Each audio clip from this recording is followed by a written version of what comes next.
ሰላም ጤና ይስጥልኝ የተከበራችሁ ቅን ዜና ነው። በዚህ ቻናላችን ቅን መረጃዎችን ወደ እናንተ የምናደርስበት የዜና ቻናል ነው። ቻናላችን አዲስ ስለሆነ ሰብስክራይብ እንድታደርጉልን እያልን የዕለቱን ቅን መረጃዎች ወደ እናንተ በቅንነት ማድረሳችን አሃዱ እንላለን። በቅንነት አብራችሁን ቆዩ። ወደ ዋና መረጃዎች ስናልፍ በኢትዮጵያ የሚገኙ ጤና ባለሙያዎች የተለያዩ የመብት ጥያቄዎችን በማንሳት ምላሽ እንዲሰጣቸው በማስጠንቀቅ ጤና ሚኒስቴርን በደብዳቤ ጠየቁ። 116ኛው የኢትዮጵያ ፌዴራል ፖሊስ ምስረታ ቀን የማጠቃለያ መርሃ ግብር በመስቀል አደባባይ ዛሬ ተከናውኗል። ትራምፕ የካቶሊክ እምነት ተከታዮችን አስቆጡ። የፍልስጤም ታጣቂ ቡድን ሐማስ የምግብ ማከማቻ መጋዘኖች እና የህዝብ መገልገያ ማዕድ ቤቶች ላይ ዘረፋ ፈጽመዋል ያላቸውን የታጠቁ ወሮበሎች መግደሉን ይፋ አድርጓል። ወደ ቀዳሚው ሀገር ውስጥ መረጃ ስናልፍ በኢትዮጵያ የሚገኙ ጤና ባለሙያዎች የተለያዩ የመብት ጥያቄዎችን በማንሳት እስከ ግንቦት 3 ቀን 2017 ዓ.ም ድረስ ምላሽ እንዲሰጣቸው በማስጠንቀቅ ጤና ሚኒስቴርን በደብዳቤ ጠየቁ።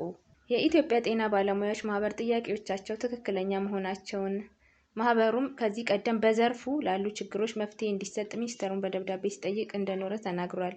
ባለሙያዎቹ ለጤና ሚኒስቴር በደብዳቤ ያቀረቧቸው ጥያቄዎችም ሌሎች ሀገራት ጤና ባለሙያዎቻቸውን የሚመጥን ካሳና ጥቅማ ጥቅም እያሰቡ ባለበት ወቅት ጤና ሚኒስቴር እኛ ባለሙያዎችን እየበዘበዘ ነው ሲሉ አንስተዋል።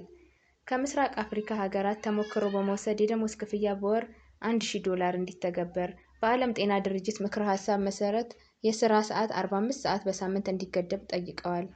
መድኃኒት ላልተገኘላቸው በሽታዎች ራሳቸውን አጋልጠው እየሰሩ በመሆኑ የቤት ክራይ የተጋላጭነት የማበረታቻ አበል በአስቸኳይ እንዲስተካከል፣ በስራ ላይ እያሉ በበሽታ ለተጠቁ ባለሙያዎች ካሳ እንዲከፈል አሳስበዋል።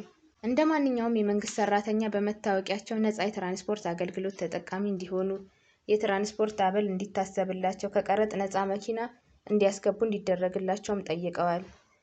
የትርፍ ሰዓት ክፍያ በወቅቱ እንዲከፈል፣ ከዓመት በላይ ጭምር ክፍያው በሚያዘገዩ ተቋማት አስቸኳይ እርምጃ እንዲወሰድ አመልክተዋል። እንዲሁም የሰሩበትን ክፍያና የመብት ጥያቄ እንዳያነሱ በማሰር ማሰቃየት፣ ማሸማቀቅ እና በማስፈራራት ህገወጥ ተግባርን በሚፈጽሙ ተቋማት ላይ ምርመራ ተደርጎ እርምጃ እንዲወሰድ፣ ለጤና ባለሙያዎችና ቤተሰቦቻቸው ነፃ የሕክምና አገልግሎት እንዲሰጥም አሳስበዋል።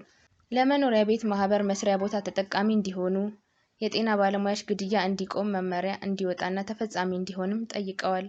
የጤናው ዘርፍ የሕክምና እውቀት ወደ ሌለው ሲቪል ሰርቪስ አስተዳደር ውስጥ በመካተቱ ከዚህ ማዕቀፍ ወጥቶ ራሱን ችሎ በቦርድ እንዲተዳደርና ሌሎች ምላሽ የሚሹ ነጥቦችንም በደብዳቤያቸው አቅርበዋል።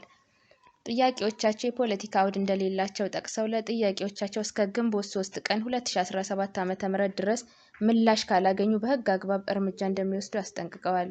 ሌላኛው መረጃችን ደግሞ የሚወስድን 116ኛው የኢትዮጵያ ፌዴራል ፖሊስ ምስረታ ቀን የማጠቃለያ መርሃ ግብር በመስቀል አደባባይ ዛሬ ተከናውኗል። መርሃ ግብሩ ጠቅላይ ሚኒስትር ዶክተር አብይ አህመድን ጨምሮ በርካታ ጥሪ የተደረገላቸው እንግዶች በተገኙበት ነው የተካሄደው። ጠቅላይ ሚኒስትር ዶክተር አብይ አህመድ በስነ ስርዓቱ ላይ ባሰሙት ንግግር ለተቋም 116ኛ ዓመት ማለት ቀላል ትርጉም የሚሰጠው አይደለም ብለዋል። ቀጣይነት ያለው ሪፎርም እና ዘመንን የሚዋጅ አቅም መገንባት አስፈላጊ ነው ሲሉም ተናግረዋል። ባለፉት ጥቂት ዓመታት በኢትዮጵያ የተቋም ግንባታ፣ በሰላምና ደህንነት ጠባቂ ተቋማት ላይ የተሰራው ስራ አመርቂ ቢሆንም አሁን ዓለም ካለበት ሁኔታ አንጻር በቀጣይነት መሰልጠንና መዘጋጀት ይጠበቅባቸዋል ሲሉ ገልጸዋል። የኢትዮጵያን ብሔራዊ ጥቅም፣ ሰላምና አንድነት የማረጋገጥ ስራ ከፖሊስ ሰራዊቱ ይጠበቃል ብለው አንድ መሆን ካልቻልን የኢትዮጵያን ግዛት አንድነትና ብልጽግና ማረጋገጥ እንችላለን ሲሉ ተናግረዋል። የጠላቶቻችን ፍላጎት እኛም መለየትና መበተን በመሆኑ የእኛ ዓላማ ብሔራዊ ፍላጎታችንን አንጥረን ማወቅ፣ ሰላማችንን መጠበቅ፣ ተባብረን መትጋት፣ ከወንድም ጎረቤት ህዝቦች ጋር በጋራ መስራት ነው ሲሉ ገልጸዋል።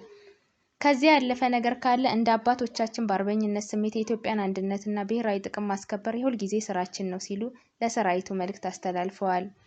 የኢትዮጵያን ሰላም አንድነት የማይፈልጉ ኃይሎች በተለመደው መንገድ በክንዳችን ይፈርሳሉ ሲሉ አስጠንቅቀዋል። ወደ ውጪ ዜና የፍልስጤም ታጣቂ ቡድን ሐማስ የምግብ ማከማቻ መጋዘኖችና የህዝብ መገልገያ ማዕድ ቤቶች ላይ ዘረፋ ፈጽሟል ያላቸውን የታጠቁ ወሮበሎች መግደሉን ለቡድን ቅርበት ያላቸውን የመረጃ ምንጮች ጠቅሶ ሮይተርስ ዘግቧል። የሐማስ ባለስልጣናት በትጥቅ ታግዞ ዘረፋ ይፈጽማል ያሉት ቡድን ከእስራኤል ጋር በመተባበር ይከሱታል። እስራኤል ግን ስለቀረበባት ክስ ያለችው ነገር የለም። አንድ የሐማስ የውስጥ ጉዳይ ሚኒስተር ትናንት ቅዳሜ ባወጣው መግለጫ ሁሉም ከሃዲዎች አሳደን እንመታቸዋለን ብሏል። ሚኒስትሩ አያይዞም አስፈላጊ ነው የምንለውን ሁሉ እርምጃ እንወስዳለን፣ በዚህም መልኩ እያሸበሩ እንዲቀጥሉ አንፈቅድም ብለዋል። ኢስማኤል አልታውብታ የተባለው በሐማስ የሚመራ መንግስት ዳይሬክተር እንደሚሉት ወሮ በላ ያሏቸው ቡድኖች ጎሳን መሰረት አድርጎ የተደራጁ ናቸው። ከእነዚህ ውስጥ አንዳንዶች ከእስራኤል መንግስት የቀጥታ ድጋፍ እንደሚደረግላቸው እምነት እንዳላቸው ነው የተናገሩት። ይህንኑ ተከትሎ በዘረፋ ተግባሩ ላይ መሰማራታቸውን በተረጋገጠባቸው የዘራፊ ቡድኖች አባላት ላይ አብዮታዊ የተባለ እርምጃ መውሰዱን ጠቅሰዋል። ሐማስ በጋዛ ሰርጥ እየተባባሰ የመጣውን የወሮበሎች ዘረፋ ለመቆጣጠር የሰዓት እላፊና እንቅስቃሴ ገደብ ማስቀመጡም ተሰምቷል። ወንጀለኞች ተከታትሎ ለመያዝ ከምሽቱ 3 ሰዓት በኋላ ሰዎች እንቅስቃሴ እንዳያደርጉ አግዷል። ከዚህ ጋር በተያያዘ እስራኤል በጋዛ ሰርጥ ወንጀለኞችን ዓላማ አድርጋ በሰነዘረችው የድሮን ጥቃት አንድ የፖሊስ መኮንን መገደሉና ሌሎች መቁሰላቸውን አንድ የሐማስ ባለስልጣን ተናግረዋል። እስራኤል ከሐማስ ጋር የደረሰችው የተኩስ አቁም ስምምነት ከተናደ በኋላ ባለፉት 2 ወራት ወደ ሰርጡ ይገባ የነበረው የሰብአዊ እርዳታ ሙሉ በሙሉ እንዲቋረጥ አድርጋለች። የተባበሩት መንግስታት ድርጅት እንደሚለው በጋዛ ሰርጥ እስራኤል የሰብአዊ እርዳታ እንዳይገባ ማገዷን ተከትሎ የሰብአዊ ቀውሱ እየተባባሰ መጥቷል። እስራኤል በበኩሏ ወደ ሰርጡ የሚገባውን የሰብአዊ እርዳታ ሐማስ እየሰረቀ ለአባላቱ ያከፋፍላል ስትል ትከሳለች። ሐማስ በበኩሉ በእስራኤል የሚቀርብበትን ክስ አይቀበልም። በመጨረሻም ትራምፕ የካቶሊክ እምነት ተከታዮችን አስቆጡ። የአሜሪካው ፕሬዝዳንት ዶናልድ ትራምፕ በሰው ሰራሽ አስተውሎት የተሰራ እና የካቶሊክ ጳጳስ አድርጎ የሚያሳያቸው ምስል በማህበራዊ ሚዲያ ማጋራታቸው ከካቶሊክ እምነት ተከታዮች ዘንድ ቁጣና ነቀፌታን አስከተለባቸው። አርብ ማታ በትራምፕ ማህበራዊ ሚዲያ ላይ የተጋራው ይህ ምስል ጳጳሳት የሚለብሱትን ነጭ ልብስ ተክህኖ እና ቆብን አድርገው የሚያሳየው በኤአይ የተሰራው ምስል ልጥፍ የተጋራው ዶናልድ ትራምፕ ለጋዜጠኞች ጳጳስ መሆን እፈልጋለሁ ብለው ከቀለዱ በኋላ ነው። ምስሉ መጋራቱን ተከትሎም የኒውዮርክን ጳጳስ የሚወክለው የኒውዮርክ ግዛት የካቶሊክ ጉባኤ ቅሬታውን ለኤክስ ማስገባቱን አስታውቋል። ክቡር ፕሬዝዳንት በዚህ ምስል ላይ ምንም አይነት ጥበብ ወይንም የሚያስቅ ነገር የለም ሲል ቡድኑ ጽፏል። ተወዳጁን አባታችን ሊቀ ጳጳስ ፍራንሲስን ገና መቅበራችን ነው።